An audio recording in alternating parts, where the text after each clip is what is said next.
कंबर जे मदरसे दारुल क़ुरान मदनी में पाणीअ जे मोटर मां करंट लॻण सबबि नौजवान फ़ौत थी वियो। फ़ौत थियल छोकिरे जो नालो आहे ज़हीर चांडियो। कंबर जे मदरसे दारुल क़ुरान मदनी में मोटर जे करंट लॻण सबबि नौजवान फ़ौत थी वियो, जंहिंजो नालो हुयो ज़हीर चांडियो। वाज़े रहे त मदरसे जा तालिब इल्म ऐं उस्ताद निमाज़ अदा करे रहिया हुआ त जॾहिं त हीउ अफ़सोसनाक वाक़ियो मदरसे जे वुज़ू ख़ाने वारी जॻह ते पेश आयो।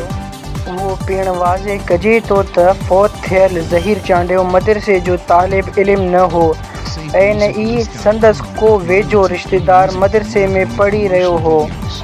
वाक़िए जे इतला मिलण बैदि पुलिस पहुची ज़रूरी पूछताछ कई, जंहिं खां पोइ लाश खणाई। पुलिस घणो पूछताछ करण खां पोइ ख़बर पियो त हिन छोकिरे वटि हिकु पकड़ बि साण हुयो।